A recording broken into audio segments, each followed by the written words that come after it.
Are you ready? Hey, think you can tell us what to do? You think you can tell us what to wear? You think that you're better? Well, you better get ready.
All right, welcome to the Retro Wrestling Revival. It's not our normal Monday, but we are here on Wednesday to do our Monday Night War show that we do every Lord, baby Jesus, come on. right here on the Retro Wrestling Revival. I am John. Joining me, as always, is my partner over there in hurricane-infested South Carolina, Brother Mark. Chris Martin. How you doing, my friend? I'm doing well, brother, and I just want to say this, man. I'm excited to do some good old-fashioned wrestling, to be distracted, if you will, from the hurricane madness. That's what's that's going down, because this is the thing. Me and my son today, we were getting carts, we were getting poured on, but by God, man, we were having a blast. But anyways, I'm excited, but I'm a little bit disappointed because this is our last watch-along for a few weeks, and I got some words that I want to say about this, and it's this right here.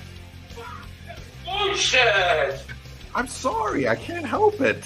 Okay, it is fucking bullshit, but ultimately, this is the beautiful part about it. Yes, we're going to sacrifice a week or two, but ultimately, you're going to come back bigger, badder, and better than ever, man.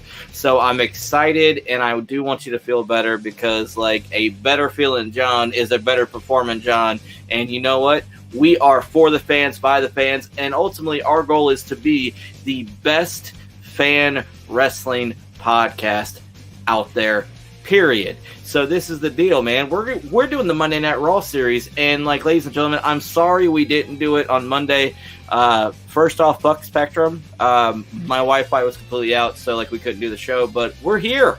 We're here. It's better late than never. John, what do we got on the docket tonight, brother? Well, I'm sorry I have to delay for a couple weeks. I got to get healthy. I got surgery on Tuesday. I got to get my knee replaced. It's going to be a fun few months learning how to walk again and all that fun stuff. But, you know, I'll be back and better than ever in just a couple of weeks. So I do apologize, because I'm going to miss doing it live here for the next few weeks. But we will be back in just a couple of weeks. Just as soon as I'm feeling better, just bear with me.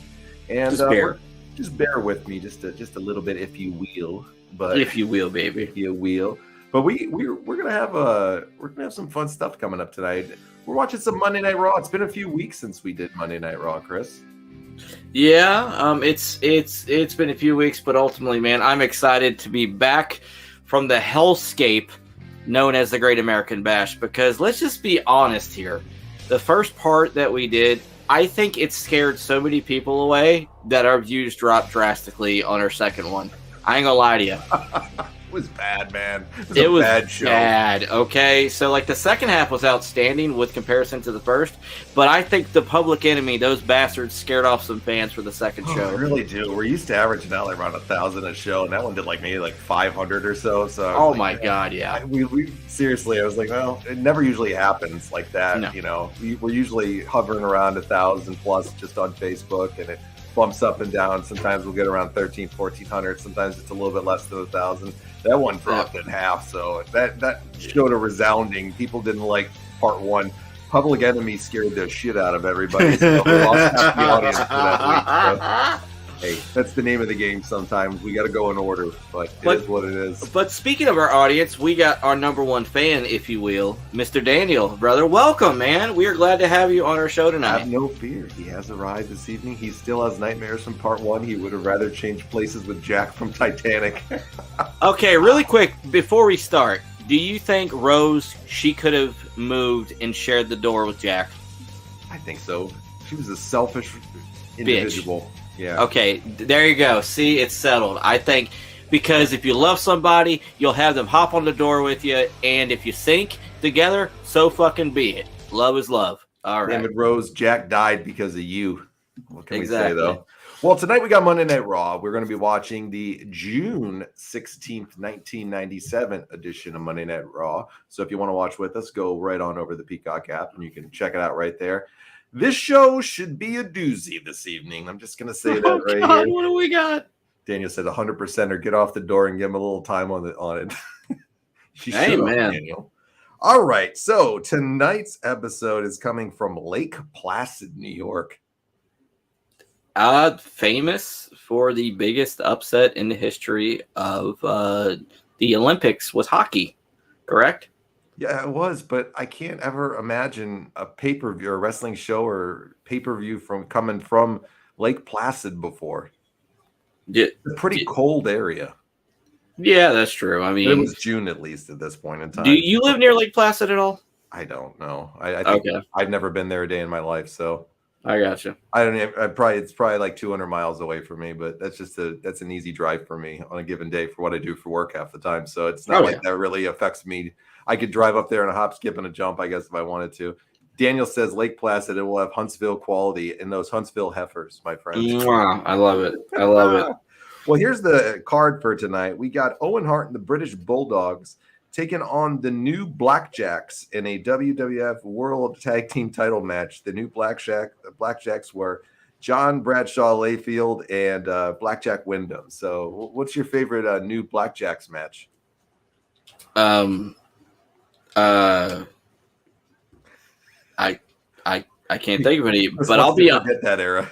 But do you know what? And I know that I'm in the minority, but the NWA stable they had, that was a guilty pleasure of mine. I actually liked it. Oh, okay. I think it's kind of starting right now. So yes. Daniel says when they stop teaming. We also got tonight Hunter Hearst Helmsley, the new king of the ring, with Chyna taking on Phineas Godwinn. That's going to be a barn burner right there. Literally, yes, a barn That's burner. a good one. Then we got Chris Candido taking on Brian Christopher tonight as well. We haven't seen Chris Candido or Brian Christopher on Monday Night Raw recently. Is this the Smoky Mountain wrestling or Memphis invasion that they're doing too at this point? It might be one or the other. I guess, or like the light heavyweight division. Something. I don't know. Then we had Goldust versus Jim the Anvil Neidhart. Wow, dude, this show so far, it sounds like a stacked show tonight, bro. Stacked. Then we got Stone Cold Steve Austin versus Brian Pillman, which should be interesting. Okay, that I can swallow. I can bear. Okay. Then we get Tommy Rogers versus Bobby Fulton. What is this? The fucking NWA in 1988? Wow. The really? Fantastics are taking each other on here? Are we going to the Clash of the Champions now? We are, and I'm just saying, man, like there was a lot of dissension brewing that no one knew about. So I'm excited to see what happens. Interesting. Yes. As Candido probably had to make sure no one saw him skip into the building. I'll be here.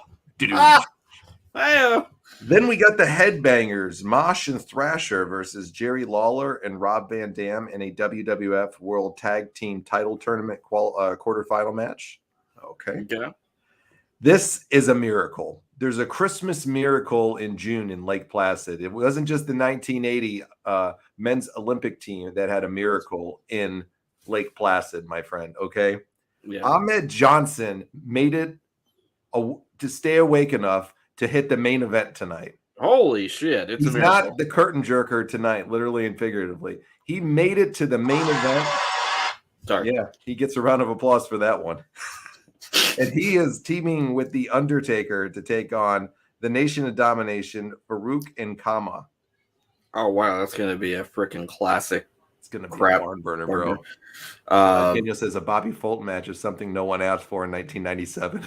That's true. That's true. And this, hopefully, this show doesn't go on like this. There. Forever. Terry Funk, yes. Vince sent a whole troop to make sure Ahmed woke up on time. Oh God. Oh yeah. Speaking of Terry Funk, make sure to check out our radio show this Saturday, where we pay tribute to Terry Funk and to Bray Wyatt. Speaking of Bray Wyatt, ladies and gentlemen, I just want to say thank you to every single supporter out there. The Bray Wyatt reel is now the most watched reel in our brand's history. So thank you so much. And the fact is, keep sharing it. Keep spreading it. Let's keep the memory of Bray alive.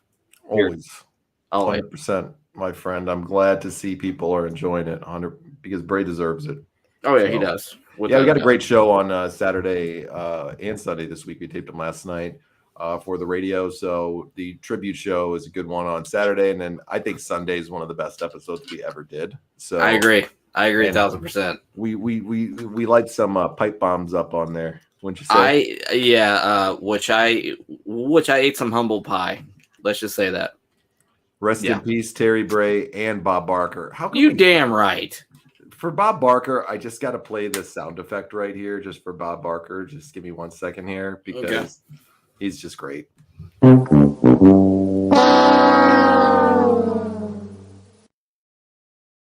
Please keep that on there for when something stupid happens for the show because I love The Price is Right. And Bob Barker, what a legend, bro. Sad to see him going. Speaking of Bob Barker, the greatest guest host in the history of Raw, hands down. And his stuff with Adam Sandler is just legendary, so it's tremendous. His stuff with Jericho was outstanding. Just saying. Don't forget to spay and neuter your pets, folks. Yeah. All right. Well, let's get on into some Raw tonight, my friend. Once again, if you want to watch with us, folks, go on over to the Peacock app or wherever you watch on the June 16th, 1997 edition of Monday Night Raw. Chris, you ready to roll, buddy? I'm about to get my headphones locking and stocking and yes, I got it ready, brother. Let's do this. All right, folks. If you want to join with us and watch along, let's go in 5, 4, 3, 2, 1. Let's go. All right. Okay. In 80 countries and 7 languages. Only 7 languages? Really? They're kind of lacking on the languages, wouldn't you say, John? Yeah, 80 countries and 7 languages. What the hell's going on with that shit? Oh, wait. Do you think that Vince, he had to pay off some female announcers with the other languages? He might have. That's for sure. That's the sound that was made for the Nutbuster. Greg Valentine, Daniel said. Oh my God! Yes. Hey, go check out our YouTube, folks, and have a peek at the new Rick Rude video I put up today. That shit with Valentine at the end of it, talking about being the Nutbuster, and his nickname is just tremendous. He took out 3 people's testicles. Oh my God, Al freaking standing. Daniel says only 80 countries and no one can understand Ahmed. No kidding. We don't even claim him in the United States. Nobody can understand what he's saying. Look at those fireworks going off, man. I feel like I'm back in Iraq right now. Fucking rocking. Boom, boom. Oh yeah, like that. I mean, freaking Mr. Cody Rhodes. He's jealous right now. He really is. You know, this old Raw set, I always loved it, even if it was really simple, Chris. I always loved love this it. old Raw set. It reflected like the grittiness of it so freaking well. I loved it with like the setting, and then eventually, which it evolved into, they had like the square like they walked out of with the WWF logo. Yep. So which one do you like better? The one with like the curtain, like that's covering like the whole bottom, or with like the square that they walk out of? I like this. I like the square probably a little bit better, but the curtain doesn't bother me. I like the square though, probably. I agree 1,000%. Boy, the folks here in Lake Placid, man, they're not looking too hot tonight. Good God, look at that kid with the Bret Hart glasses and the Austin shirt. Daniel says, I'm going to meet Ahmed one day. You got to meet Mr. Main Event. he's on a reunion tour going around the world now, Chris. People are booking him in shows. He's got action figures and stuff. I mean, what? Yeah. Ahmed's getting a resurgence here. We're taking royalties from this shit. Do we get credit for that? I mean, hell, like we've helped a few people get resurged. I mean, look at Nails. I still got to see that Nails shoot interview, bro. I still got to see that. Dude, get these people away from the camera. Look at that kid with that. Look at that kid with trying to do the bunny ears events. Vince should just turn around and just take this kid out for doing that shit to him. Yes. Oh, Stone Cold's coming out. He's done with these people. Hell yeah. Hell yeah. Uh-oh. Austin 316 shirt. Would you say that PN News has actually got booked too, Chris? Oh my God, this is awesome. We were just talking about him the other couple shows ago. Ahmed Nails, PN News, American Males. Daniel says, who's next? John, just imagine if me and you, like, we formed our wrestling show and we brought in all of the stars that we revived. Do you think 5 people would show up? I want PM News to come out and like wrap us to the ring and do the yo baby, yo shit. Oh my God, yes. I want Nails in the main event. He's already injured me enough as it is, so he's already clipped my leg out and made me a gimp even worse. So we got Brother Martin who loves to start farting, and he's really good with the stutter that's as smooth as butter. I don't know. Yo baby, yo. Ooh, Austin starting off with some fire on Vince right here. Like. Oh God. Good God, Austin is pissed. What shirt is more famous, the NWO or Austin 316? Wow, that's a hard one. That's a real hard one, Chris. Aren't like those like the 2 most sold shirts of all time in wrestling? I think so. I would say probably. Oh, shoot. We got Mankind. Oh, my God. Yes. Isn't it starting the Dude Love stuff coming up here soon? Yes. Okay. That's what I thought. What's the most famous shirt? I got to go with, man, that's a hard one. I got to go with Stone Cold, probably. Yeah. Just barely, by like just a little tiny bit, Chris. I agree 1,000%. Yeah. And the thing is, I would say the Austin shirt, the NWO, and then the Hulkamania shirt are the 3 most famous shirts of all time. Yep. It's a hard one, man. Like, that's a really hard one. I would probably say the Austin shirt. What say you, Daniel? What about the Brutus the Barber Beefcake shirt? Do you think everyone loves Brother Bruti's shirt? What about Missy Beefcake? Oh, she gets all of them. Everybody buys for her. Daniel says, it's a different time when JR isn't orgasming when Stone Cold comes out. Oh God! Don't choose Mankind there, Stone Cold. There's a hipper cat in the land on the way. I can't wait for Dude Love to come out soon. Oh yeah, I agree 1,000%.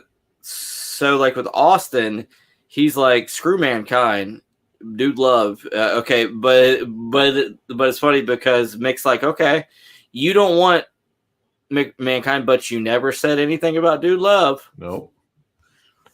Dude Love is such a great character. I know it's Daniel's favorite version of Mick Foley that he did. So I wish Dude Love would have like a longer shelf life. I think we didn't get nearly enough.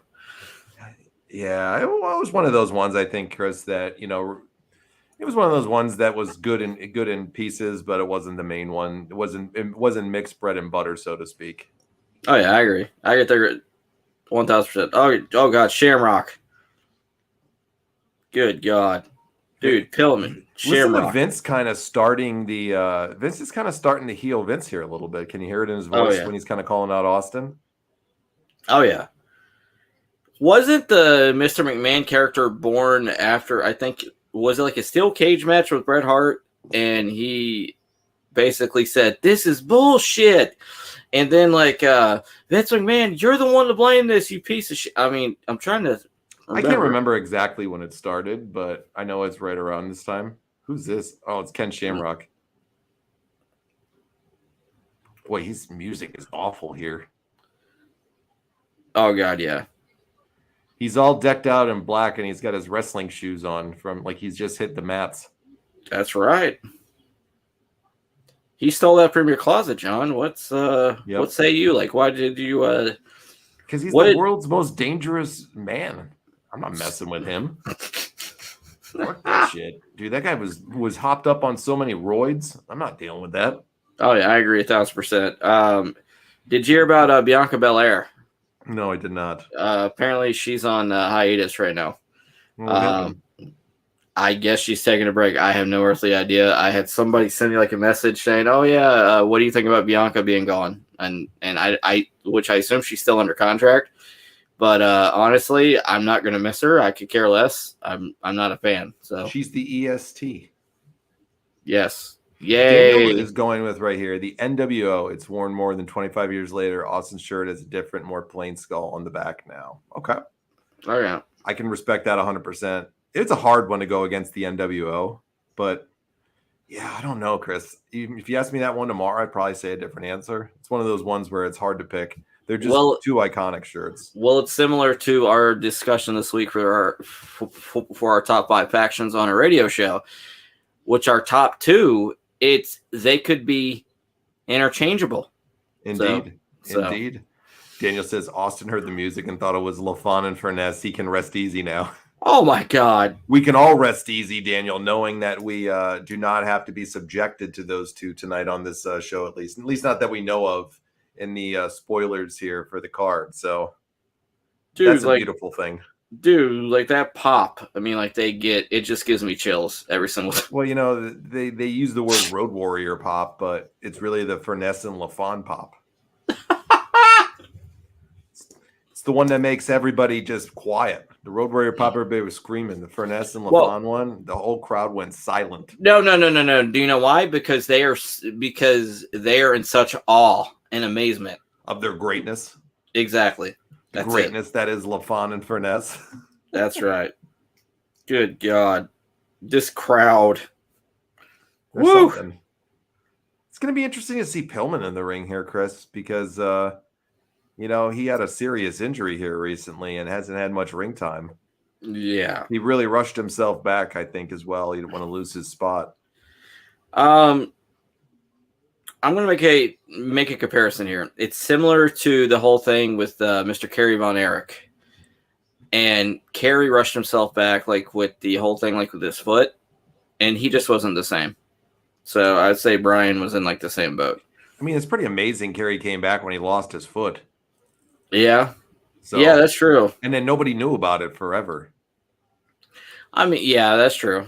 Do you have your Stone Cold Tetsuo VHS? I have at least 10 of them. Good God, man, that's awesome. I've been stocking up. Daniel says, I dropped a penny during LaFon and Furness's entrance and 15,000 people heard it. I love it. Lake Placid. Your $1 million change here at the Discovery Zone. Really? Chance. Oh, dude. We have a Discovery Zone still where I live, Chris. You still do? Yes, it's still up. It's right next to the zoo in my hometown. Nobody fucking goes there. Whenever I was growing up in Baltimore, we had one. It was awesome. I remember when I was a kid, they had the dinosaur exhibit there, and I used to love that shit when they would bring it in every year for the dinosaur exhibit. Oh, God, yeah. Here's an exclusive from the King of the Ring. Oh, God. Week. They're fighting in the bathroom. Is Pillman going to get a swirly? Oh, Jesus. 15 cents says yes. Oh, God. I hope they clean that good. Hopefully Rikishi wasn't in there before. Clean it up. Exactly. Clean it up. All right. Uh-oh. Oh god. Just seeing Pillman, it just makes me think about Bray and just freaking once in a lifetime talents that are just gone way too soon, way too young. So they officially signed his kid to WWE. Oh, they did? Yeah, he's gonna be down in NXT. He officially signed with them. Good for him. I'm gonna be honest with you. I hope he succeeds. I don't have high expectations for him. I believe Mr. Pillman Jr. He's going to be released from NXT. Mark my words. But he has no personality at all. He just doesn't. He's not his dad. I mean, I hope he does succeed, but let's see if they can get something out of him. His promos are terrible. He's not that good in the ring. I don't see it at all. Did he get any of his dad's talent? I don't think he got any of it at all.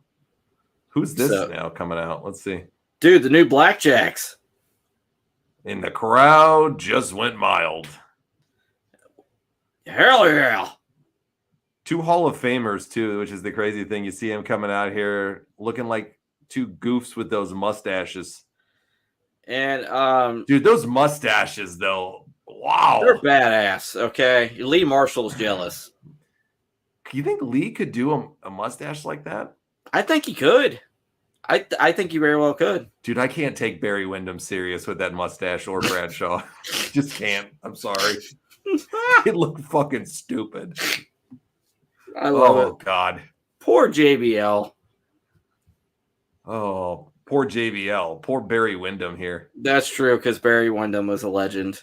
Former world champions, both of these gentlemen. Yeah. Boy, this is when you know your career's in the shitter. Yeah, when they try to bring a gimmick back from like the 1970s. The Blackjacks were, and you know, there's whenever you have new in front of it, it always succeeds. Yeah, it always does. Like the new Rockers, the new Foundation, Express, the new Hart Foundation. Daniel says they're doing their best Lee Marshall cosplays. Oh my God, I love it. No wonder Bradshaw spent the rest of his career drinking. He's still drinking to this day, Daniel, because of it. He was traumatized. Would the New Day be considered in that category or no? Because I don't know, Chris, they were very successful. I don't know. Hey, Chris, can you take over for 1 second? My daughter's just giving me a call really fast, okay? Okay, I got you. All right, ladies and gentlemen, we got Owen Hart and the Bulldog that's British, baby. And they're going against the Blackjacks. I think actually 4 Hall of Famers. And I hope one day that Owen does get into WWE Hall of Fame, more than deserving. In my opinion, I don't believe there's anybody right now that's out of the Hall of Fame that deserves it more than him. So hopefully we can have a somewhat passable match. We got a 2 brawlers, bruisers against 2. We got the strong man with the Bulldog. We got like the technician in Owen, like / high flyer. He's the type that can dissect you. He can take you apart, but he can also he's a chameleon. He can adapt to any environment. I mean, and that's partially why Owen was such a legend. So okay, I think it's a Barry Windham. Now he tags Bradshaw in. Boot. I'm going to guess with the Blackjacks, there's going to be a lot of punches and kicks. So I bet you $14. All right, here we go. Barry, though, had a name before. Imagine if Bradshaw not been given another chance. I agree 1,000%, Daniel. I think Bradshaw, the thing with the APA, from what I understand, it was like a random pairing, and it just happened to succeed. And the APA, speaking of teams, like they definitely deserve to be in the Hall of Fame. All right, it's just so weird seeing Barry with black hair just when he thought it couldn't get worse than the Stalker. Oh my God, the Stalker was an absolutely atrocious gimmick. I do not know why they gave that to him. But at the same time, though, I mean, Vince McMahon has a history of burying wrestlers that he had no part in creating. So it's unfortunate. Oh, beautiful suplex by the Bulldog. This match is just plumb dreadful right now, ladies and gentlemen. So here we go. Owen's on the top rope. Beautiful double drop kick. Oh, and a kip up. Yeah, baby. I'm doing Jericho, but it's all right. Beautiful. Owen's got the sleeper, and we got beautiful back suplex. Both men are down. So, yeah. Here we go. Oh, and Owen misses an elbow drop. This match is absolutely atrocious, ladies and gentlemen. Okay, here we go. Daniel's like, Owen trying to live up to the crowd, and they just went, meh. Yeah, I agree. So, beautiful clothesline. Bradshaw. Guys, I'm trying to really defend this match. I really can't. This is garbage. The crowd is not into it at all. Power slam. Okay, a breakup by Owen. Owen, why'd you break that shit up? Just please get this over with. Anyways. Okay, so this is the tag team tournament. So there's 8 teams in the tournament. Single elimination affair. Oh, beautiful. Beautiful side kick by Owen. 2, 3. Thank God this match is over with, ladies and gentlemen. That's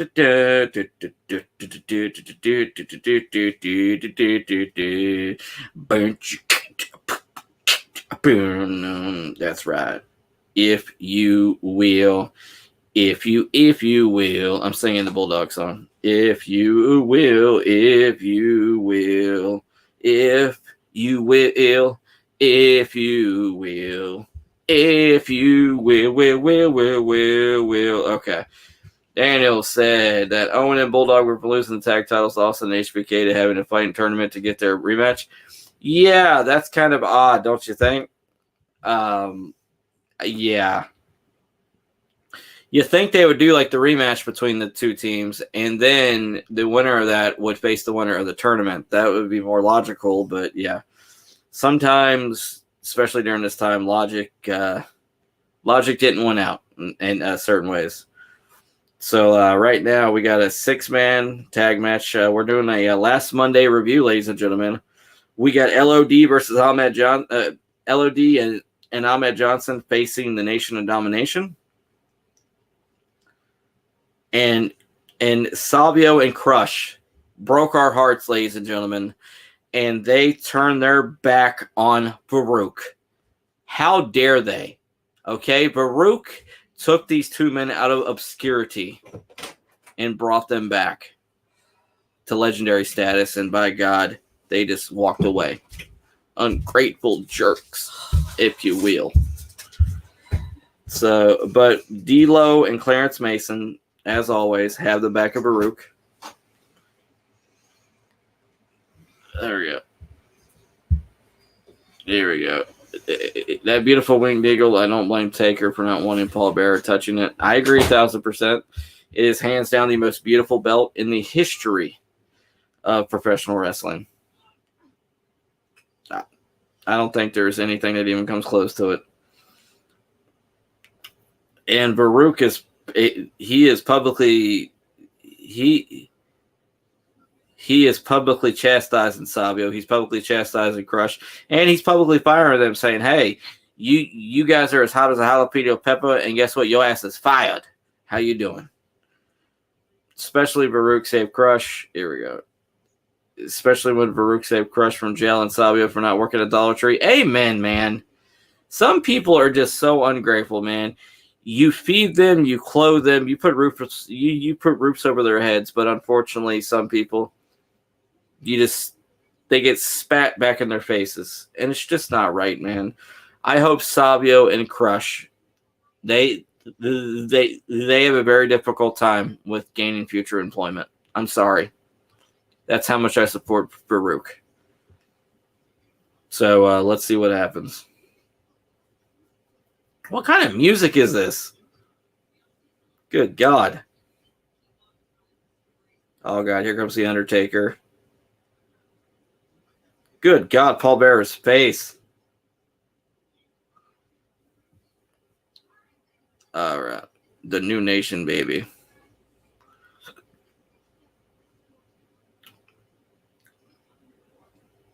Paul Bearer. Oh, my God. Sorry about that, buddy. My daughter just called from cheer camp. She just got named as an All-American in the 9th grade for her sport. Well, congratulations, brother. I know you're a proud daddy, if you will. Man. I love it. She was so excited. She's coming home tomorrow finally from cheer camp, but she got named. She's in the 9th grade and got named as an All-American. Man, that is awesome. See, me and you, like, we're both proud daddies. Like, your daughter, she is an All-American, one of the best cheerleaders within the nation. My son started his first job. Man, me and you, things are going good. I love it. Can't complain. No, she was so happy and proud of it. You know, that's a hell of an accomplishment and stuff. Oh God, yeah, especially in the 9th grade. So, you know, she wants to do Division I one day. So hopefully it goes that way for her. You know, and she gets what she wants. That could pay for her college degree, man. I'm telling you, that's the hopeful goal because college is expensive. Oh yeah, brother, I agree. You don't talk personal life here on the show, but I had to bring that one up and give her some credit. There you go, man. Good for her. And think about it. Down the road, she could be the dance instructor. I mean, like, there's so many options out there for her. Oh, absolutely. You never know. She can do whatever she wants with, you know, good for her. She works hard at it. So thank you, Daniel. I appreciate that. It's a lot of work and effort, you know, that she puts in and getting her out to all the events. So it's good to see that she, you know, her hard work paid off there for her. She puts the effort in.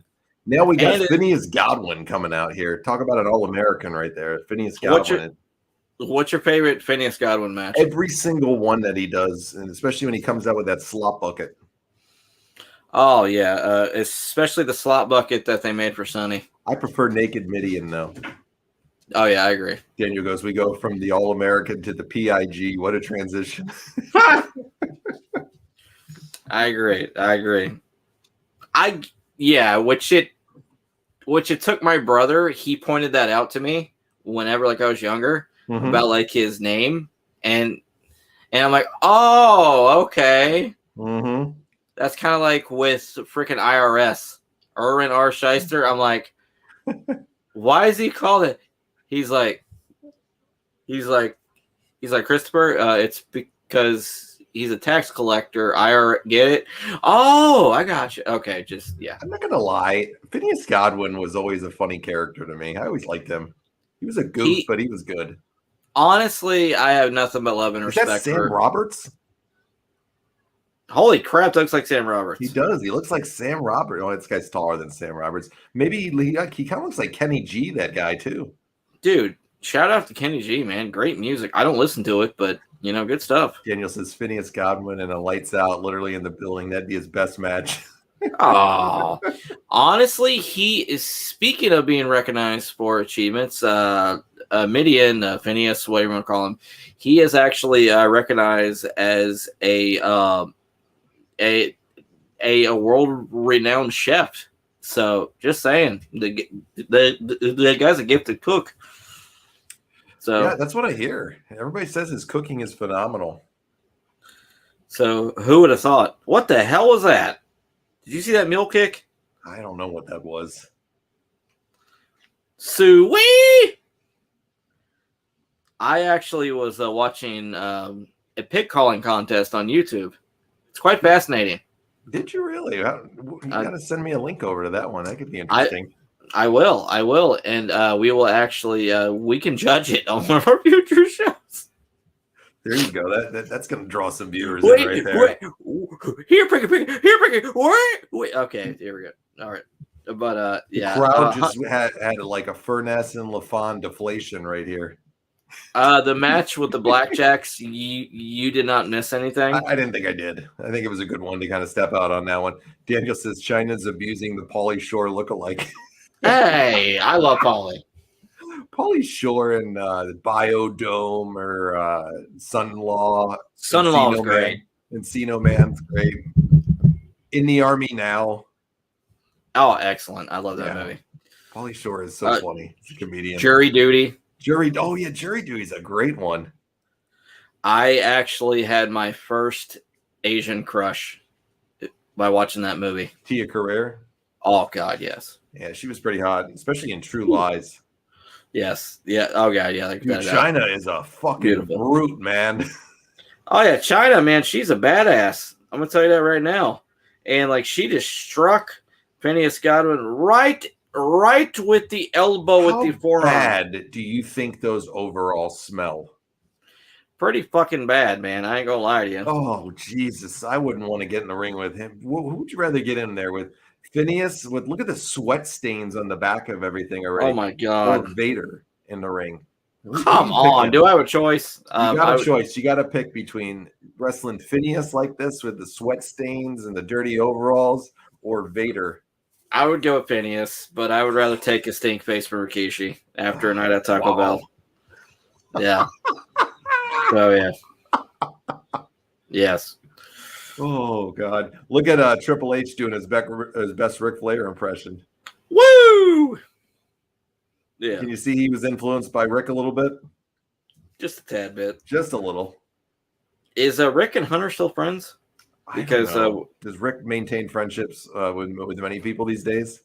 Not at all, really. Yeah, it doesn't work out too well for him. The slop drop. He's going for a smooch. He's a ladies' man. He was hitting it with Sunny for a while. Good for him. Oh yeah. Oh, he planted one on Chyna. Good for him.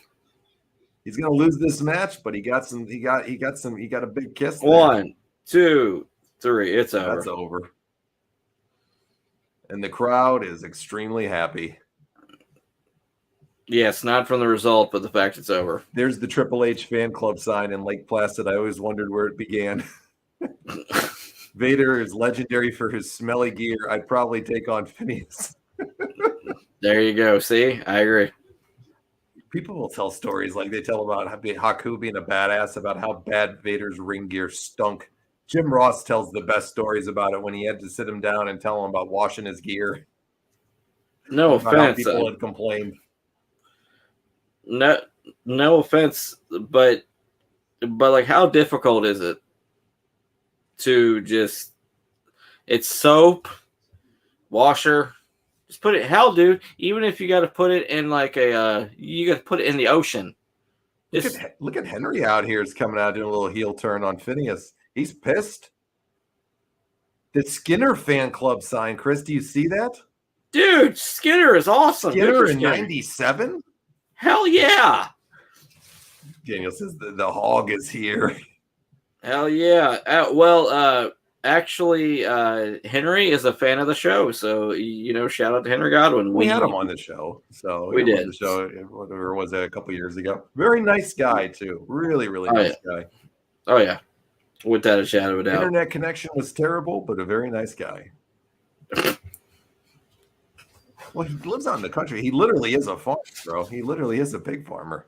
Oh, that's awesome. He literally is. So he lives out in the middle of nowhere in West Virginia. So I can forgive him. I ain't gonna lie to you. I forgot about that. Yep. He literally is. Daniel says, throw your gear in Lake Placid and Vader would still smell. Daniel, what would you rather smell? God. What would you rather smell, the Hudson River or Vader? Daniel, you're a New Yorker. What are you thinking, Hudson River or Vader? Hold on, let me think here. One of my favorite Seinfeld episodes is when Kramer goes swimming in the Hudson and he gets out. Everybody smells him afterwards. What? Yeah. He decides to go, instead of paying for the pool, he decides to go do his swimming laps in the Hudson River. And then he smells so bad that everybody just can't be around him anymore. And then at the end, he finds a dead body in there floating that the Mafia drops in, and the Mafia drops him in the Hudson at the end. Oh, my God. Daniel says Hudson River than death. Oh, God. One of my favorite episodes was whenever Kramer had his little smoking lounge. Oh, that's a great one. Yes. And literally he turned He turned. His skin was tanned from all the smoke. Oh, and he goes, you've aged 40 years in 3 days. Oh, Chris, hold on a second here. Just hold your horses just 1 second, buddy boy. Woo! I got something for you. What's...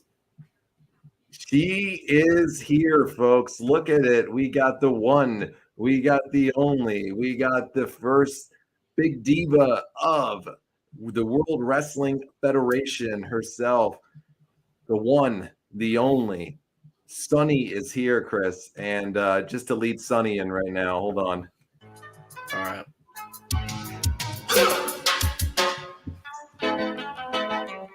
Yeah. What you want? What you want? What you going to do? When Chevy John Brown come for you, Yeah. tell me what you wanna do. What you gonna do? She's here, folks. Yeah, Yes. This is, boys, what you what you going to do? What you going to do when she comes for you? Oh, yeah. Believe me, what you going to do whenever she hits you? Oh, gosh. This is my first crush, Sunny, and good Lord. It's sad, man. She's had Sunny better shows days. up and announces a Candido match after she probably has the scent of HBK on her. Yep. It's true what they say, man. Love is blind. It is. That's the facts right there, Chris. Poor They're doing Chris. this ECW Memphis type thing that they got going on. We got Brian Christopher and Chris Candido here in a match. Paul Heyman is out on announcing detail right now. Isn't like Memphis dead pretty much at this point? Pretty much. Pretty much. What's wrong with Lawler's back? Or Christopher's back? Look at Christopher's back. Wasn't this the time where Jerry was denying that this was his kid? Yeah, he denied it for a long time. It was hilarious. Brian's so damn talented. Brian was a talented worker. No, oh, right in the balls. Ooh, that's a Greg Valentine nutbuster right there. Yeah. He doesn't like those leapfrogs. I always thought Christopher was hilarious. I gotta be honest with you. I thought he was hilarious. Which I love the Too Cool gimmick. I did too. I thought they were great as a team together with him and Rikishi and Scotty 2 Hotty. Do I think they could do the Too Cool gimmick without Rikishi today? No. No. I think they could get canceled. So, yeah. It wouldn't work. It wouldn't work. Look at those like crazy fucking pants that Christopher's wearing. Good God. Did somebody design it while they're on an acid trip? Yeah, it looks like a Vincent Van Gogh acid painting. Good. Ow. Dude, we talk about great technicians like in the ring. Mr. Chris Candido was actually a fantastic in-ring general right there. But you know the thing with Candido is he could never get a reaction on the bigger shows like WCW or WWF. He never could for whatever reason. But ECW, good Lord, yeah, he was over like hell. He was great in ECW. The guy was just tremendous over there. But when he was in WCW, at that short run he had over there, WWE, he was terrible. He just didn't get a reaction. Nobody cared. Well, I mean, whenever you're in like a bingo hall, I mean, it's easy to get I'm sorry, that's mean. Yeah, it's kind of true though. How can you call a bingo hall an arena? Yeah, it is what it is. Yeah. Somebody writes there, Joe Light fears Jim Ross. What? I don't know. That's one of the signs. Oh, okay. Daniel says Brian was talented, but another where he was his own worst enemy. Got to meet him at a local show, and he was great. Very true statement about Brian. He was his own worst enemy. He just could not get out of the way of trouble. I think Brian, at a minimum, he could have been at least a European champion. All right, so Paul just brought up that Jerry Lawler is Brian's father. Uh-oh. Yep, and here comes Jerry right now. He doesn't want to admit that he's his father. Jerry's getting in the ring. He's going after Candido. Good God. Yep. Oh, Rob Van Dam. Now they're all beating him down. The whole fucking show. Rob Van Dam. Yeah, I hope Paul pulled back the curtain a little bit there. Tommy Dreamer. Hell Tommy yeah. Dreamer's here. The innovator of violence. And frickin' Furnace and LaFon, they're the innovators of silence. Yep. That's a great So- t-shirt for them. What? The innovators of silence. I love it. Book it. Book it, Paul. This crowd Book needs the damn Bingo match. Hall's energy right now. This lineup that they put on, Daniel, is the reason that there's no energy in this car in this crowd right now. Well, the card's terrible. Paul, Maury Povich, Heyman, said, Jerry, you are the father. You are the mother. What? Okay. Yeah. There is absolutely no energy in this crowd at all. No. They're not into this show whatsoever. No. Tommy Shirt says politically incorrect and damn proud of it. And he's pulling a ticket out here to show the security. Oh, God. Oh, he's here. Let's see if he can turn it around. Ahmed Johnson is here. Okay. John Look at has him the without ability. baby oil. What? He doesn't have the baby oil on right now. All right, John. For the newer fans, John has an amazing gift. He is a clairvoyant when it comes to deciphering the Ultimate Warrior's promos. Yep. Also, he could do it for Ahmed. So, what did Ahmed just say? I have been studying. It's called Ahmednese. It's Okay. a language that very few people in this world can decipher. Ahmed just told everybody this is way past his fucking bedtime, and he's going to be the next world champion, and he's coming for that belt, Chris. That's what he said. He said, Oh, that's get awesome. this show on the road, get me out of this shithole called Lake Placid, New York, and give me that belt. And go grab me my sleepy time juice, right? Give me some fucking no-dos right now. This is way past my bedtime. I love it. There's your Ahmed Knees deciphering of the week. I'm going to be bummed when he's not on the show anymore. Really? Yeah, I really am, because we always have a lot of fun conversation. But the best part is we get to look forward to when eventually he goes back in WCW as Big T. Oh, my God. That's going to be terrible. Terrible is an understatement. Ahmed looked like he ate the old Ahmed Johnson when he comes in as Big T. Okay. In Harlem Heat 2000. Okay, so what's worse? Mr. Teddy Long, whenever he was like 100 pounds overweight, or was it Big T? See, Teddy Long went the other way, okay? So Teddy Long went from being overweight and out of shape to hitting the gym, doing whatever he's doing, eat that good food player, and he looks great and has looked for years. Great. I got you. He committed himself. Ahmed did the reverse. He just went on a pizza and fucking soda diet for about 2 years, didn't work out, didn't leave the bed, slept, ate, drank soda, did whatever, was eating fucking cheesecakes by the dozen. Yeah. And they offered him a contract. They offered him a contract and said, "Come on in. We're here for you."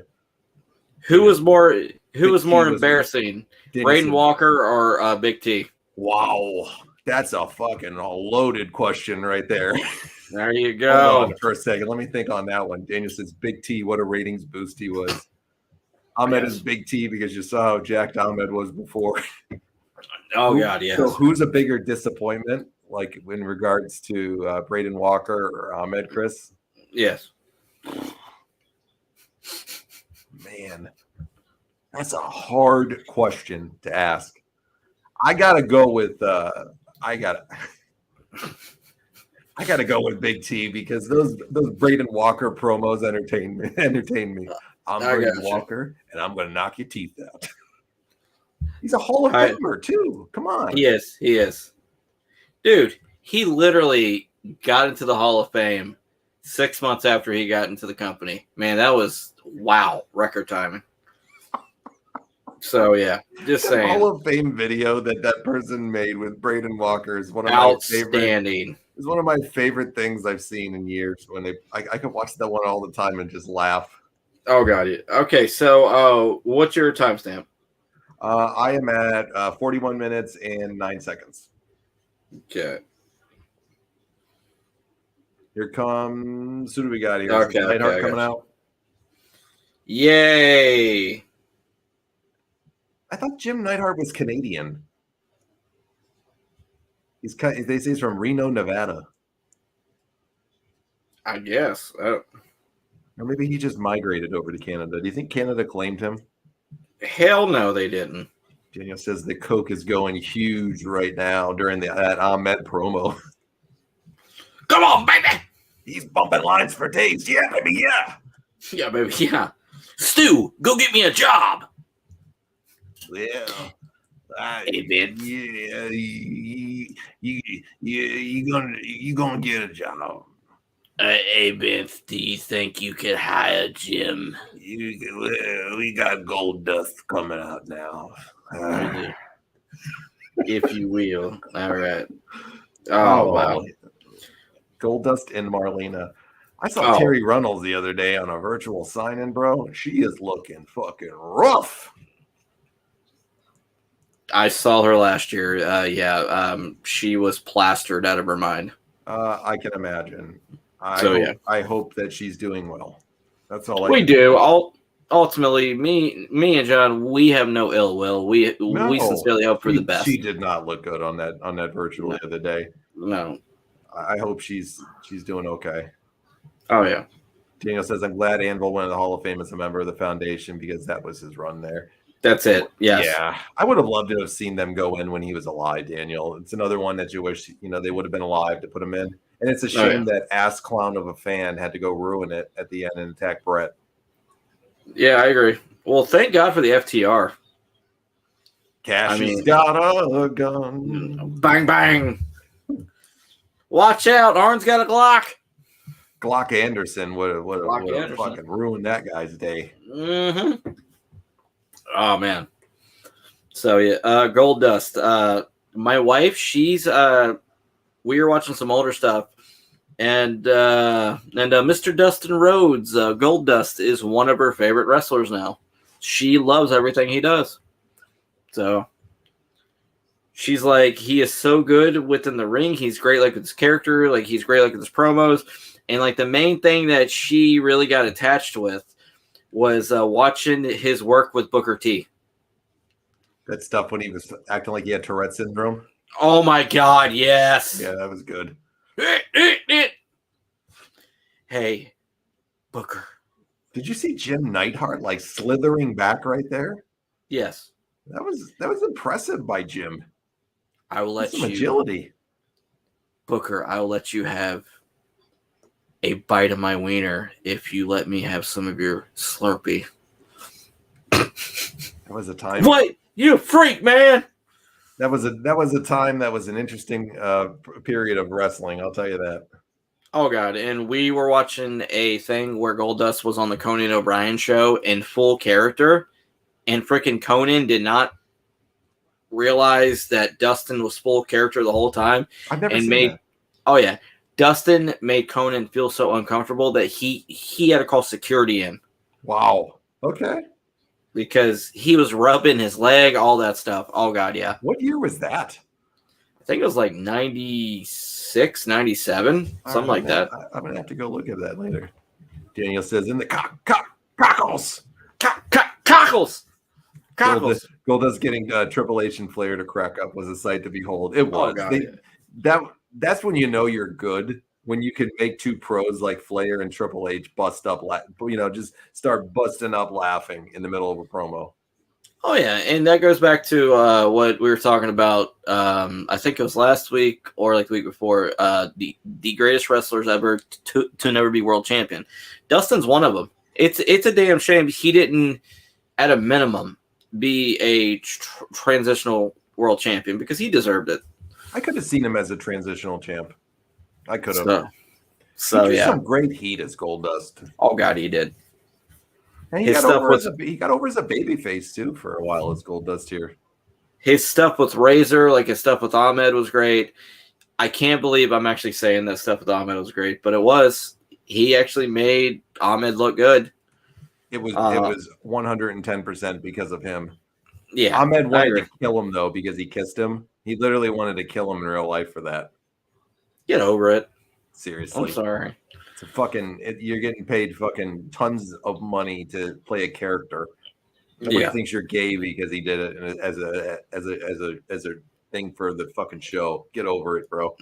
I agree. I wouldn't want some dude kissing me either, but my God, man, you're making boat tons of money at that point. Yeah. You think I agree. saved it? You think Ahmed saved his money? No, hell no. You think he's living in like the YMCA right now, like Virgil? No. I think he's living in like a local trailer park, but I don't think he's YMCA. Daniel says if he was going to do it, I'd say have him beat HBK in 96, but yeah, we know it wasn't happening. Yeah, HBK was not going to do that for him. No. He wasn't doing that for barely anybody. Oh, yeah. Can you imagine what a prick Shawn Michaels must have been to work with at that point in time, Chris? Yeah, I could imagine. He would have been like that annoying coworker at work. You just wanted to kick his ass. But he's so good that you can't get rid of him. Something like that. Did you see that horrible finish? That was terrible. Don't put Jim the Anvil Neidhart in a singles match here. Come on. What about that sounded like a good idea? The crowd is just like, really? That's the ending? And it looks like Bulldog missed his cue coming in too. All right, Vince. We just got an if you will from JR. If you will. Okay. Vince. Sleeping pills are expensive. They are. Actually won a match. Yeah, it did. Oh, yeah. Okay, so what's going to happen is, Vince, can you book Jim in a match with Goldust? Give him a payday. If it's not for Austin, this show is sunk so far. I mean, this show's sunk anyways, but it's dead. I hate to say it, but the Great American Bash is better than this, the second part. We don't pick this out, folks. We just go in order. So don't blame us for it. We just go in order. That's what we do. There's some wins and there's some losses. So far, this has been an L. And the funny part about it is that on a radio show, we put over the person that wrote Raw like $1 million. And good God, this show is just... Look at Shamrock's back. You think he was doing steroids? You can't see the acne on there? The back knee. Oh, God, yeah. Faarooq and D'Lo Brown are having a very serious conversation in the back there. Dude, D'Lo, a very underrated talent. Do you think D'Lo should go into the Hall of Fame? No. Okay. No, I don't. I mean, I think he was a good hand, but yes. I don't think so. That's just I gotcha. Goldust would have had a better match with Stu Hart at that point. Actually, yeah, probably. Probably, yeah. Sean and Brett both out of the ring, and Taker being Bear's puppy. Yeah, thank you, Stone Cold. I love you. He saved so many cards for them. Who's that? Austin? Austin. Absolutely. Oh, yeah, like this character? Oh, absolutely. Yeah. He saved so many of them for them. I agree. Because, like, you know, the thing is when you go back, we always have we have like revisionist history in our minds sometimes where we like always put the things that we grew up on and love as like we romanticize it. Yeah, we do. We romanticize them and we make them like they're like the greatest thing in the world. And the reality is when you go back and you do what we do and you watch it, you have some shows that are just awesome and amazing, but you have more duds probably than you have good ones. That's my opinion, though. And yeah, like you look back and you're like, okay, what the hell was I thinking? Yep. Well, it's kind of like with me. I was a huge mark for like Power Rangers growing up. I love the Power Rangers, and I thought that was the greatest show ever. Now I watch it, and I think it's complete fucking garbage. So yeah, just believe me, I understand. I go down the rabbit hole a lot for a lot of stuff when I was a kid. I don't watch much TV because I just don't have a lot of time. But I always like to watch something like before I go to bed that like always, you know, was something I loved as a kid. So Daniel will appreciate this. We talk old school TV shows all the time. Daniel also says had a good career like D'Lo, but not a Hall of Famer. And not to mention Mankind is just playing, wanting to see Stone Cold's partner, and Rock hasn't returned yet. Yeah, it's doing no good for this show, Daniel. That's for sure. So yeah. I always pick a show that I like to go back and watch and check out. So I've been on the one I always do before I go to bed. I'll watch an episode or two of it, and I'll fall asleep usually to it.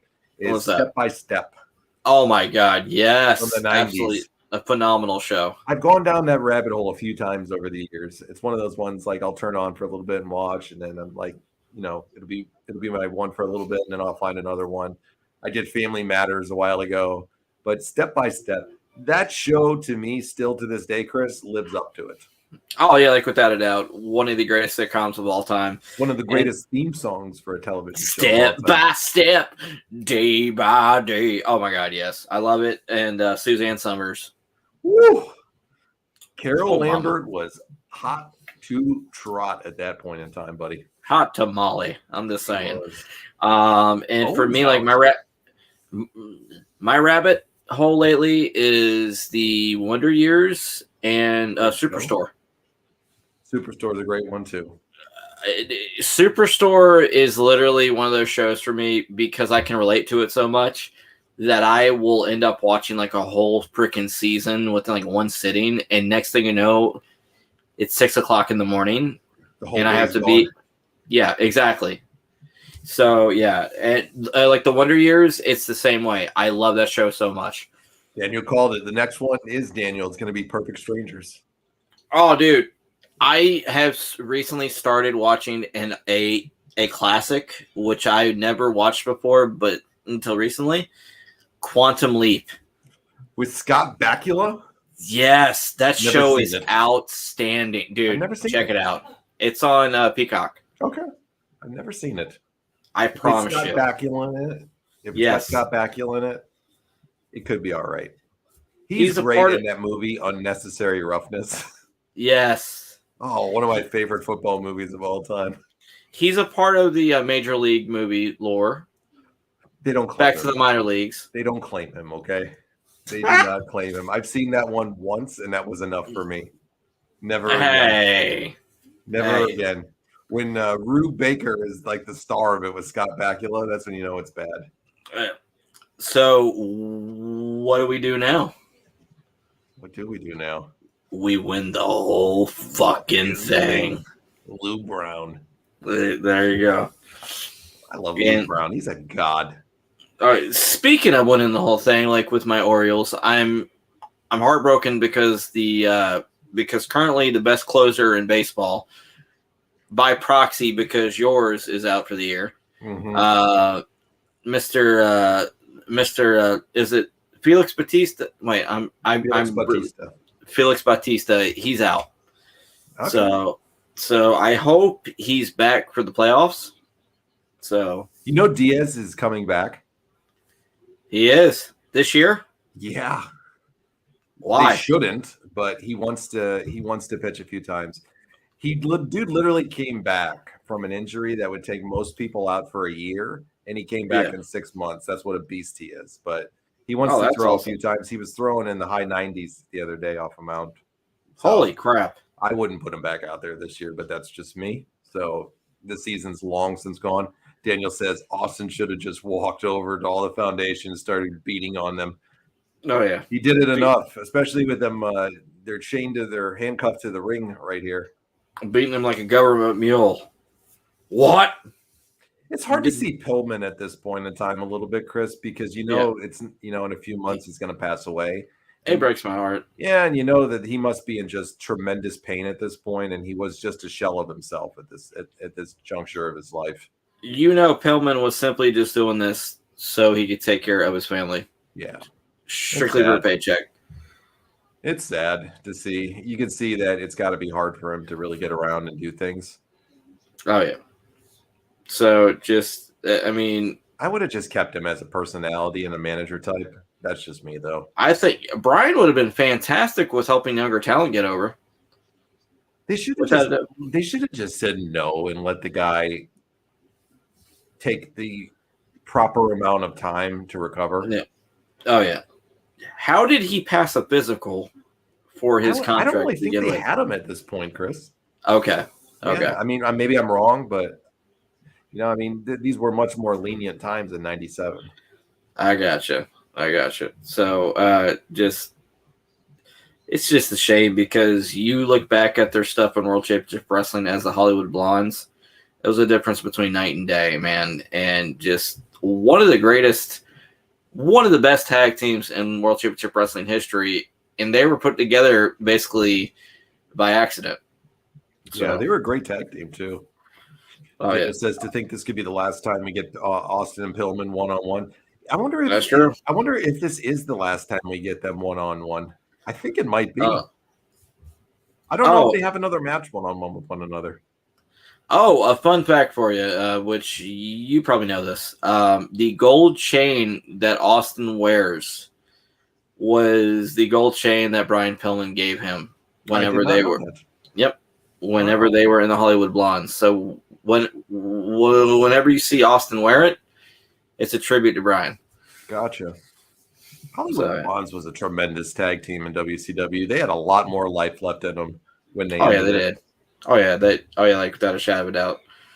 Austin, he should have been a world champion in World Championship Wrestling, but I'm gonna disagree with you on that, Chris. Really? Yeah, he was a good mid-carder, upper mid-carder, but he wasn't a world champion material yet at that point because the Stunning Steve was great. He was a great U.S. champion. He had a great run as a upper mid-carder, a great run as a tag team wrestler.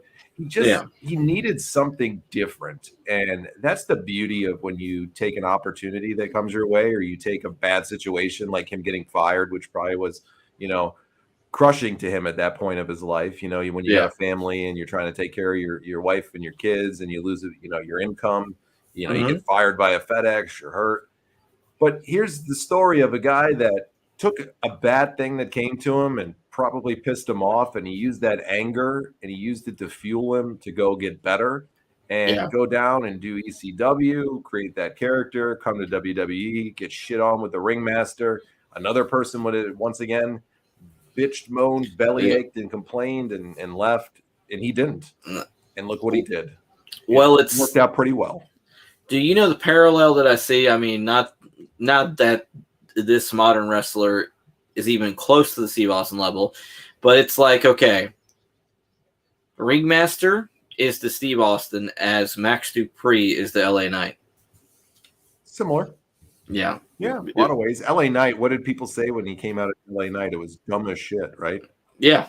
Yeah, dumb as shit. And then the Max Dupree thing that he did, guy didn't quit. Good for him.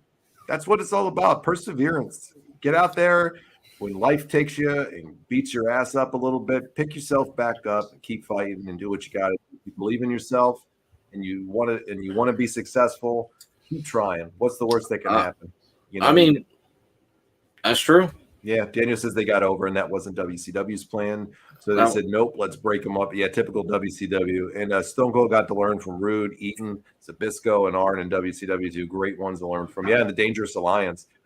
Great faction that was close to being put on my list, Chris. Same here. Factions. Same here. They're one that I'll talk about later on when we revisit factions later on. Dangerous Alliance gets forgotten often with how good they were in WCW. Oh, they were outstanding. Pillman's busted open there in his nose. Oh, God, yeah. You talk about a wrestler that's very undervalued. Larry Zbyszko, outstanding in the ring. So, yeah. Larry was one of the most over guys in WCW in 97, 98, Chris, as an announcer. I know. It was that good. I mean, he was trained by one of the greatest of all time, which was Bruno Sammartino. So, I mean, the guy was bred for greatness. Yeah, Bruno was his mentor. Yep. Not a bad guy to learn from, huh? Oh, not at all, actually. And Bruno and Larry, they are Pittsburgh originals. Just saying. Just don't give Larry a mic and tell him to do a speech, please. Well, I would. Okay, so would you rather have Larry do it or what's his name? Hillbilly Jim. Hillbilly Jim. Yes. That's like asking me if I want to go get a fucking colonoscopy. Okay. Okay. I can't pick on that one. I'm taking neither, and I'm running. What about the Great Muta? Yeah. Oh, Great Muta speech all day. Dude, it was the greatest speech ever. It was the greatest Hall of Fame speech. Daniel says, I'm glad they're giving him some time. Sure, Pillman is not there health-wise, but with the feud and history they had. Yeah, they give him, I think, in this match about 15 minutes, actually, or so, if I remember the timestamp correctly on it. It was about Austin's like 15 carrying minutes. Pillman. He has to, though, at this point, Chris, you know? Oh, look at Kyoto, man. Kyoto got the boot and a really bad stunner. Oh, God. Oh, God. Jim Ross's commentary is great. Austin's a monster. Why did he do that? He is a monster. Yeah, why did he do that? Oh, low blow. You know, it's a shame that people in WWF at this point who maybe never got an opportunity to see him when he was Flying Brian, they never got an opportunity to see how good of a worker that Pillman was in the ring, because Flying Brian stuff in WCW is some of my favorite stuff. Him and Juice Thunder Liger, jeez. That's a match. If you ever want to go back and watch one in time, folks, and see a great match, check out their match from Super Brawl. One of my favorite matches of all time, actually, was from Fall Brawl '95. Mark Merrow versus Flying Brian Pillman. I don't remember that one. Brother, we could do like a watch along within like the next few months to it. I promise you'll love it. I bet you I would. Pillman was real good as Flying Brian. Yeah. Because Mark Merrow says that's one of his favorite matches of all time. So yeah, Pillman was a hell of a worker, buddy. That he was, and people never got to see it. Well, the Hart Foundation got out of the handcuffs, and now they're all beating down Austin. Everybody. Who handcuffed him? The shitty referee. But as soon as Austin stunned him, they got the key. Oh God! Who's coming out now? We got Shawn Michaels. Oh no. Mankind and Goldust. What an interesting pairing that is. Hey. Oh God, here we go. Shamrock. Is this setting up for the In Your House? Yeah, the Canadian Stampede, I think, right? Yeah. Yeah, I think that's what it sets up for, Canadian Stampede. All right. Because Brett still has the knee issues at this point. I think he had a torn meniscus or something that he was still recovering from. Oh, yeah. Uh-oh. Is Kenny going to get a stunner for his efforts here? Uh-oh. Uh-oh, the rattlesnake. He's coiling up. On him. Yeah. Uh-oh. Oh! Belly. I'm in my zone! Did Ken Shamrock have a good look or what? God, dude. Amazing. You talk about the WWE missing the boat on him. Yep. Shamrock would have been a believable world champion. Yeah, he just was such another one that was a pain in the ass for people in the back. Couldn't show up on time. Wasn't dependable in a lot of ways. Had a real bad ego. Okay, I got you. For that reason. That's why they said they could never trust him to carry it. He was just undependable in a lot of ways. Daniel says a DQ finish. Nope, never saw that coming. Nope. Now the Legion of Doom is out to break this up. What a rush. Well, LOD's over with the crowd here because they're getting their names chanted. Oh, yeah. Hawk's like, hey, Shamrock, we'll go do steroids in the back. Come on. Uh-huh. Coke and roids. Let's go do this. Hawk and Animal are two guys that, at this point in time, who maybe could have actually, held Shamrock back a little bit. Hawk and Animal would too. That probably would be. Oh, yeah. Ones that could do it. Well, come on, Stone. What? The crowd just went silent here. We love you, Dustin. What's going on? Did he just call him Stone? Yes. Come on, Stone.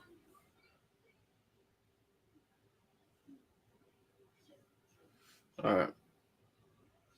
Okay. The crowd does not give one shit about what he's saying. No. And you can hear Dustin's Texas accent. Yeah, he's trying to get him into this, but they're just not biting, brother. No. When Goldust is the voice of reason, the American team is screwed. Yeah. Yeah. We're going to Calgary and whoop your ass. Yeah, it's like, because that Canadian Stampede is in Calgary, right? Yeah.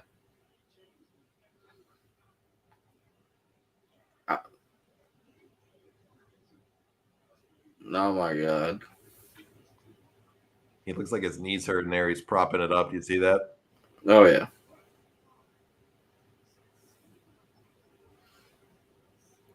Stone Cold saying, one time I'll step in the ring with your asses. And he just threw that mic right at Animal. Animal didn't even flinch. They should have let Hawk or Animal talk with the way they were chanting for them. I agree, Daniel. That's like where you got to read the crowd a little bit. This crowd has given no reaction to anybody at all tonight. That was the first real reaction, other than for Austin, that somebody got was for the Legion of Doom. Like, the crowd was already deflated from Goldust because of the really crappy match with Jim Neidhart earlier. Oh yeah. That's why we had all these shitty matches with the Hart Foundation throughout the evening to set up all this stuff. This is terrible. Yeah. Canadian Stampede is actually a pretty good in your house, if I remember correctly, Chris. It is. Many people, they consider that tag match the greatest main event in the history of the in your house lore. So just saying, we definitely got a great tag match that we're going to look forward to whenever we get to that pay-per-view. Who's in the tag match? I forget. It is the whole Hart Foundation. So it's Brett, Jim, Bulldog, Brian Pillman, Owen. It's against the Austin, Goldust, and the Legion of Doom and Ken Shamrock. Yeah. Okay. So all those people that were just out there, that's going to be the main event then. Yeah. Right? Did Brett get in the ring? I don't remember. Yeah, he did. Okay. The Super Soaker Rewind, Chris. Dude, get the XP85 triple shot. Why is this guy wearing a campaign hat like he's a drill instructor? Whoa. He's paying tribute. Look at those slammies from Owen right in the background. Mr. Slammy. I'm surprised the mic didn't break when it hit Animal. Oh, my God.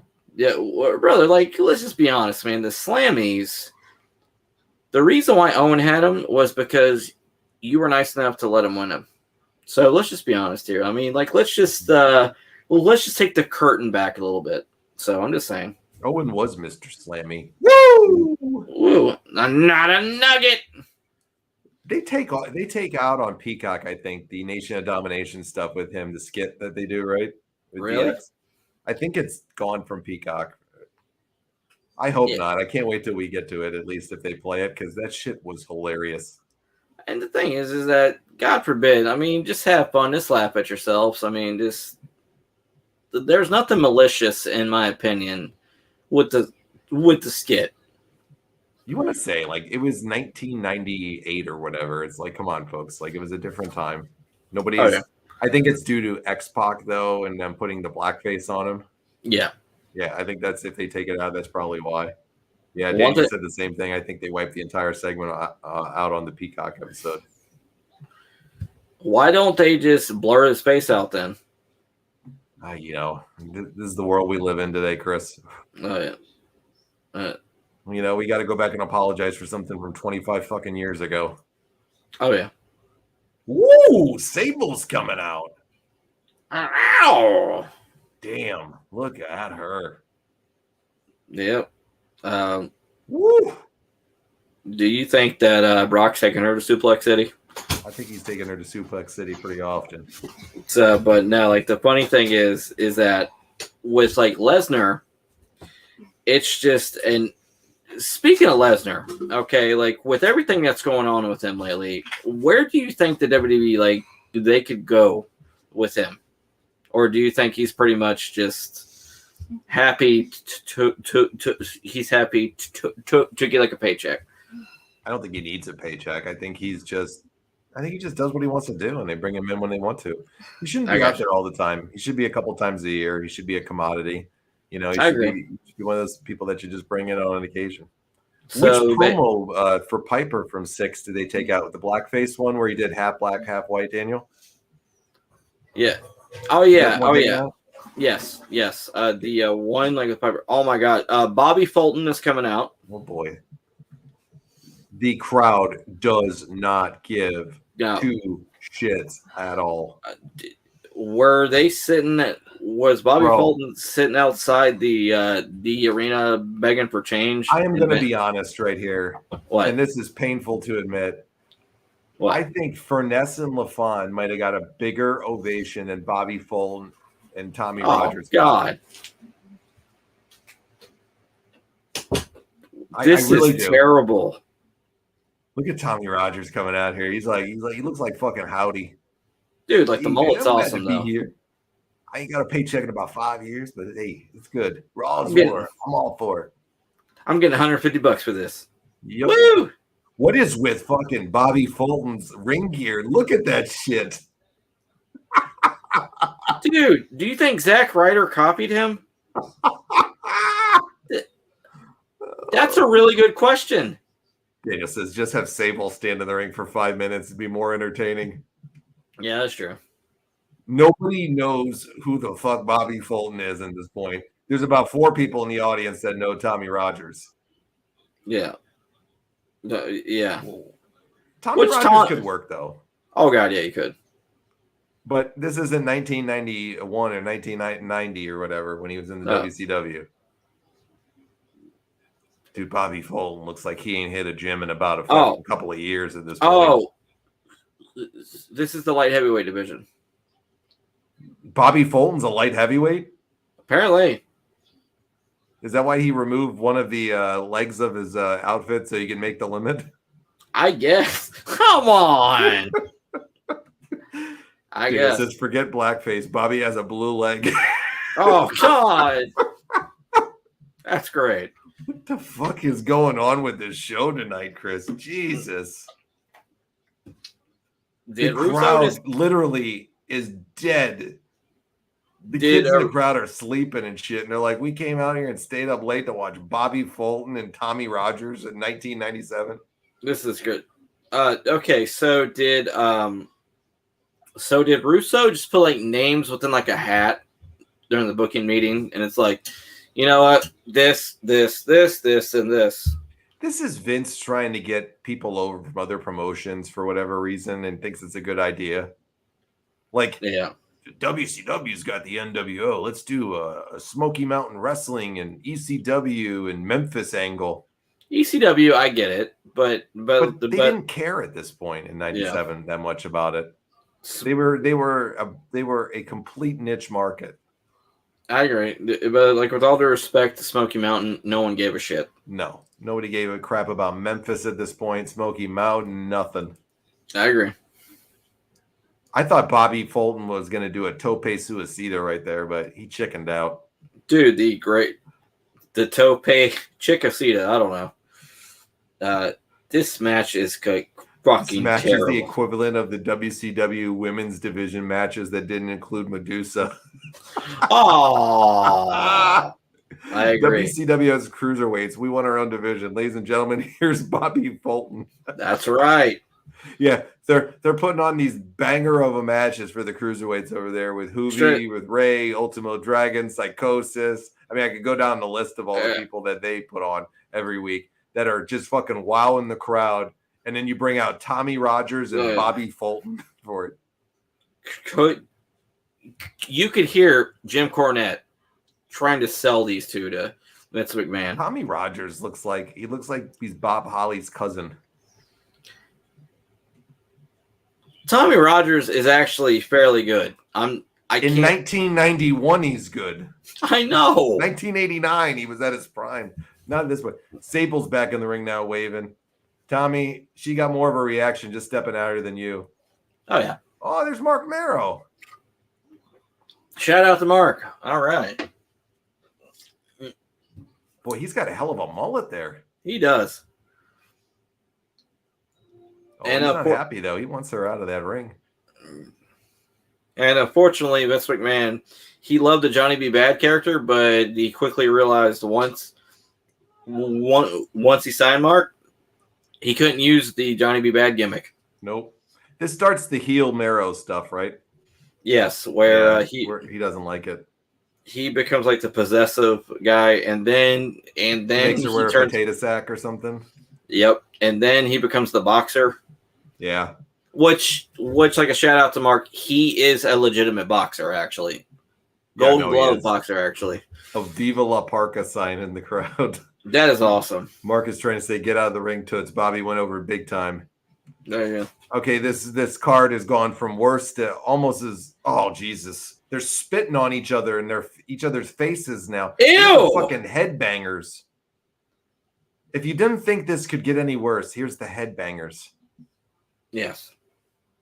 All right, well, we got Jerry for a second at least. Did you see Jerry on Raw? Daniel sent me that clip. Yes. I'm so happy to see him healthy and happy. Jerry rocking that beard out too. I co-signed on that beard with Jerry. I thought it looked good on him. I agree. I think Jerry looks great. Do you think that's like a one-time thing, or do you think that Jerry? Thing. You don't think that he's going to be back on the road full time at all? I mean, he hasn't been on the road full time in ages with them, but I don't. I think once in a great while, maybe you'll see him if he's feeling a little bit better. That they'll give him, bring him in for something. But yeah, I think Jerry's days of doing that are long over, buddy. It's sad, man, because I think Jim Ross and Jerry, in my opinion, like they're the second greatest announced team of all time. So behind Bobby and Gorilla. Yeah. Daniel says RVD coming out to King's music feels really out of place. It really does. When you know what type of career RVD had, Chris, like hearing him come out to anybody else's stuff but his own just doesn't make sense. No, it doesn't. And the whole thing, like with Rob Van Dam, he's one of the greatest wrestlers ever to. You know what? He is the greatest wrestler ever to come out of ECW. Hell, I'm not gonna say nobody else because flat out, Rob, when they did the invasion angle, which it was a dud.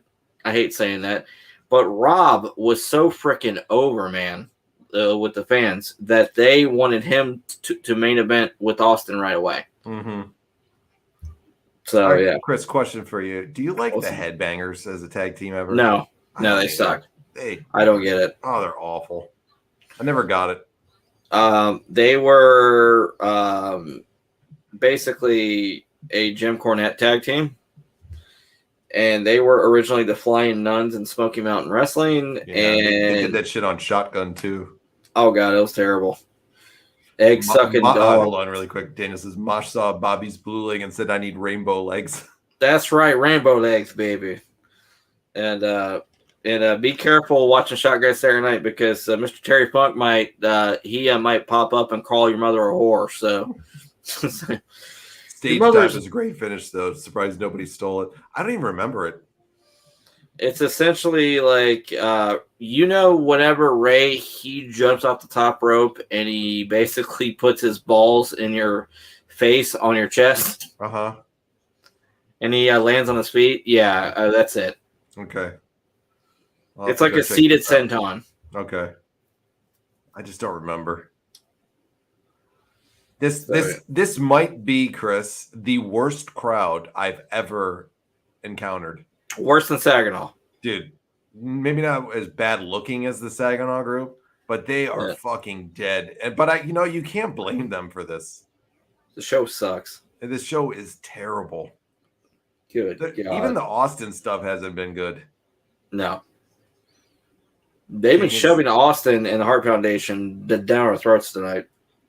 Yeah, I mean, they're trying to build up for Canadian Stampede, of course, but I don't see anybody giving two shits about anything they're doing. Yeah. And Jerry could still go at this time. Yeah, he could still go, really. He really can. Just RVD, we all know he's a great worker. This isn't like anything bad about these guys. It's just you think about having to go on and perform in front of a crowd that's freaking dead. Yeah, would you rather do like a dead crowd, or would you rather do like a crowd of basically a half-empty crowd? Does the half-empty crowd actually have energy? Yeah. A half-empty crowd all day then. Okay. If they have some energy in them, they can bring out, the best in the performers. I mean, you got to figure these people, the wrestlers especially, here's this drunken goof. Oh my God. Here's Sandman. Nobody gives a shit about him. I'm going to take a Singapore cane. I'm going to slide it right under your ball sack. The only good thing about the Sandman was his entrance. That's it. Oh. Okay, so here's the stage dive. Yeah. Wait, hold on. No, that's not it. No, that's not. Well, the Headbangers actually won. The Family Jewels. I think that's what it's called right there. Yeah, this was Yay! He's fighting the Sandman and Tommy Dreamer in the crowd now. because we're convinced that he doesn't work for ECW. Yeah. Paul's holding back the Sandman now because, of course, Paul's so strong. Yes. Your toughest guy's getting held back by Paul Heyman. I am so strong. No wonder why they probably drive right past Lake Placid with bad memories every time. Oh my god, yeah. Do you hear Paul? No, don't. Oh.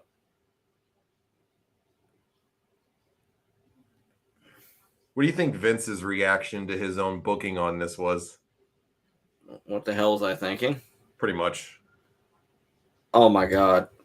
The show's not over. We got Ahmed. We got Ahmed and the Undertaker. How many no doses do you think he took? Oh, brother, this guy took a fucking bottle. Okay. Hold on, I gotta pay attention.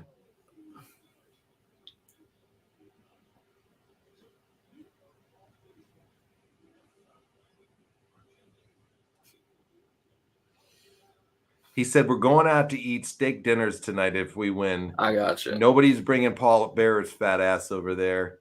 I can't wait to be Big T in a few years. That's the gimmick I always wanted.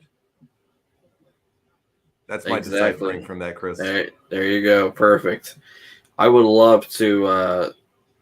I mean, you should charge for your gifts. Just saying. It's a hard service to sell these days. Ahmed doesn't make very many appearances. You know, when he does, they call me up and I'm right there. He doesn't like having me around though. I gotcha. Is Pearl River, Mississippi a real place? Let's look it up. Let me see. Pearl River, Mississippi.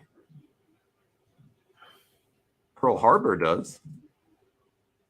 Yeah, bad memories there. Did you Pearl visit River, Mississippi is real. Okay. Let me read you a little bit about the Pearl River in Mississippi. It's a river though. Oh yeah. So the Pearl River is a river in the Mississippi in Louisiana states. It forms Neshoba County, Mississippi, from the confluence of Naniwaya and the Talahaga Creeks, and has a meandering length of 444 miles. Oh wow. Nice. Yeah. Okay. The hydrology of it is it comes from the Yakanokani and Strong rivers. They're the upper sections of the river north of Jackson. Oh wow. The river is known for its famous celebrity wrestler by the name of Ahmed Johnson. He is a national treasure and was supposed to be the WWE World Champion until he opened his mouth. Yep, that's right. He went on later to become the great tag team wrestler by the name of Big T. And Harlem Heat 2000. Yep. Do they claim Ahmed as their favorite son, the home of NyQuil? Yes! I love it. Oh, Daniel. Speaking of Pearl Harbor, did you get the opportunity while you were in Hawaii last year? I went to Pearl Harbor 2 days, actually, when I was there. Really? Yeah, we went and did the submarine tour. They have a submarine there once, and then we did you have to book your tour. So if anybody ever goes to Hawaii, book your tour ahead of time with them. So you usually can't just show up there and think you're going to get right in. They only do it at set times, and you want to book your tour ahead of time. You can only do it the day before, though. It's the earliest that you can do it. So it's on a day-by-day basis. Okay. So and it's an amazing tour. So at like the latest, you got to book it like a day ahead. Yep. Okay. It's amazing for anybody that has never gone there to Hawaii. Hawaii's amazing anyway. It's one of my favorite places. Yeah. I love Hawaii. I got to go there twice last year, so I love it. And if you get out to Oahu, you got to check it out. Because you told me that's a potential retirement spot for you. Yeah, it is. You know, it's a place that I would, definitely could see myself retiring at part-time one day. But yeah, there's a few spots on my list of retirement places. Oh, brother. I mean, you want to move across the globe, which is awesome. I do. I would move right now if I didn't have my kid in school finishing up school. So, Oh yeah. I would live overseas in a heartbeat. I love it. Oh yeah. Daniel says Ahmed was sleeping while Taker was raising the lights. Every second counts. It does. It does. He's getting every wink he can in, Daniel. He's got to get his energy for this big main event match. Oh yeah. Come on, Mustafa. Does Ahmed do the turn here tonight? No. He doesn't? No. Okay. No. So they do babyface against babyface with him versus Taker? Yes. No. It is Ahmed and Taker versus Kama. No, I'm talking about when they have their main event match for the title. Oh. I do not know, actually. What, like with Taker and Ahmed for the title? Yeah. I think it's babyface versus babyface. Okay. So, Kama, that we get flashbacks to Kama, the supreme fighting machine. And remember whenever he took the Undertaker's urn and he melted it down and made like a gold chain out of it? Daniel went from being a fan of The Godfather, and he's no longer a fan of him anymore for a very good reason. Why? You have to ask Daniel. I can't say it. He'll tell you, not me. Is it because he went legitimate and he's got an escort service instead of a... No. All right, Daniel, why are you not a fan of The Godfather? You got to be it on our inside joke to really get this one, but it's good. Okay. Daniel says Ahmed gets injured again before Canadian Stampede. Then it becomes Vader against Taker. Oh shit, man! Ahmed got blinked at, and then he tore his quad or something, right? Or tore his bicep probably.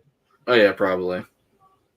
I mean, like those 14 elbow pads that he's got on his legs. I mean, like not even 15 of the most beautiful girls on the Ho train could make Daniel like him anymore, Chris. Wow, it's true.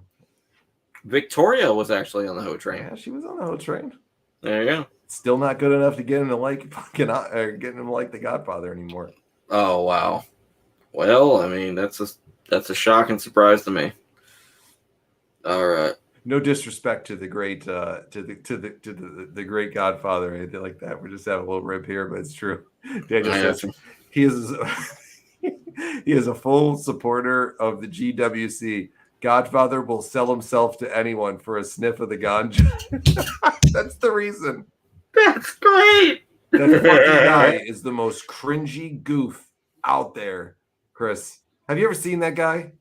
Yes. Fucking A. He fucking is the cringiest human being I've encountered in ages. Okay. All he does all day long is smoke fucking bags and bags of marijuana and sit in his beautiful museum of fucking memorabilia that he ruins with his fucking cigarette and weed smoke. Okay.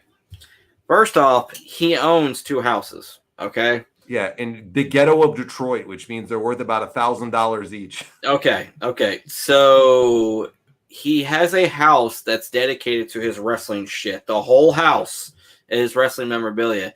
And then he lives in a separate house with his family. Yes.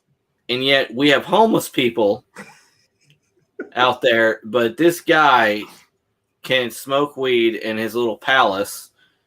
And we got homeless people that need homes. But hey, I got to have a place for all of like my wrestling shit. All right, so you want to hear something funny? I'm not a weed smoker at all. Okay. One day, me and Daniel were just fucking around, and we saw one of his videos up online. So I went on the thing and I asked him, I said, how much weed do you smoke in a given day? And he actually answered me. And I believe this when he says it. He said that he smokes an ounce of weed a day. Do you know how much fucking dope that is to smoke in a day? That's a lot. All you do and see him as everything is he's got joints in his mouth, smoke crazy. That's why God. Daniel, he says that he was great to meet, but his respect has been non-existent since his allegiance with him. Oh God! Yeah, Ahmed did the turn on Taker here. He's going for he wants the belt. Pearl River plunge him. He went from the Pearl River Plunge to like the Pearl River Plunger. He went and did the heel turn now. Wait, did he join the Nation? Yep. Hold on, I keep forgetting what, because I thought The Rock was there before he joined. No, Ahmed had a brief cup of coffee over here with them. And then he got injured again. Yep. There he is. Ahmed has done the heel turn. No! He joined with the Nation of Domination. No! The Damn kids it. tonight are going to be crying themselves to sleep. Damn you, Ahmed. Kama beat the champ in his return. Taker has hit rock bottom. You illiterate son of a bitch, Ahmed. What is wrong with you? I'm not going to be able to make love to my wife tonight. Thank you. It's a bad day. It is. It's a bad day. Ahmed has done the heel turn. The Nation of Constipation. That's what I like to call it. We are Nation the of Constipation. Exactly. So, what do you think about the show here tonight, Chris? I know the answer already, but I'm just gonna ask anyways, out of a formality. Okay. What do you got for this? Thumbs up, thumbs down, or in the middle? Thumbs down. This is hands down one of the worst Raws I've ever seen. It is dog shit bad from top to bottom. Not even Stone Cold Steve Austin could save it. Not even Mick Foley could save it. Not even the Hart Foundation could save it. It was horrendous. It was horrible. Every word you can speak of in the English language that describes terribleness, I will put up there. Thumbs down all the way. I can't believe I'm saying this, but the first part of the Great American Bash was better than Raw tonight. Is there any good parts of this show tonight that you can even name? No. I would I can't. It's really hard to even find something tonight that was good. Even the Austin stuff wasn't that good tonight. Not at all. Yeah. And it's sad because Austin, he couldn't even save it. So like I can't think of any redeeming qualities with this show whatsoever. So it was hot garbage. Dare I say this was the worst Raw we've ever done? I think it is. I really do. This might be the worst Raw we've ever done. You talk about hitting rock bottom, no pun intended, but yeah, just absolute hot garbage. But thankfully, we had fun conversation. But other than that, that's the only thing that saved this shit show. Yeah. So yeah, agreed. Thumbs down. Agreed. No doubt about it. I couldn't say it any better. It stunk. It was not a good card. But hey, in a few weeks when we make our return on Monday night, when we're back, we'll have a Nitro to see. Did it smell like Vader or did it smell like Phineas Godwinn? I think it smelled like both of them put together. Oh, good God. That's a scent that nobody wants to know. Woo! Good God, yes. Good God. Okay. All right, folks. Well, that's going to wrap us up for tonight. We will be back again live here on the channel in a couple weeks once again. Hello, Sean. How are you doing tonight, my friend? Hopefully it's going well for you, buddy. We just finished up with a little Monday Night Raw tonight. We hope to see you out on a future stream, sir. And make sure you like and follow the page on Facebook for anybody watching on Facebook, and for those on YouTube, make sure you subscribe and hit that bell and notification. We really appreciate it. We're here almost every Monday night, and we do our Monday Night War show. We'll be back in a couple weeks doing it, as I said just a little bit ago. But check us out every Saturday and Sunday night on the radio. We are on 99.1 FM WDJY in the hot Atlanta area, but you can catch it right on their website, 9 to 10 p.m. every Saturday and Sunday night. It's a great show. Check out our Facebook page for the links. Doing good, playing a little 2K3, setting up an attitude era. Well, that sounds like fun right there, Sean. Ah, brother, that sounds fantastic. And make sure we got a new TikTok, ladies and gentlemen. That's right. We have gone over to the dark side of TikTok. And so make sure to check out our TikTok at Retro Wrestling Rev. And make sure to check out our Twitter, if you will, or X, whatever fucking Elon Musk wants to call it, at Retro W Revival FB. Retro W Revival FB. So there you go. All right. Well, we hope everybody has a great rest of the night. We hope you come out and join us again real soon on the next episode that we do. So For Brother Martin, I am John. We're signing off for tonight. We'll see you guys again real soon. Have a great rest of your week. Have a great day whenever you're watching this. And thank you for watching the Retro Wrestling Revival.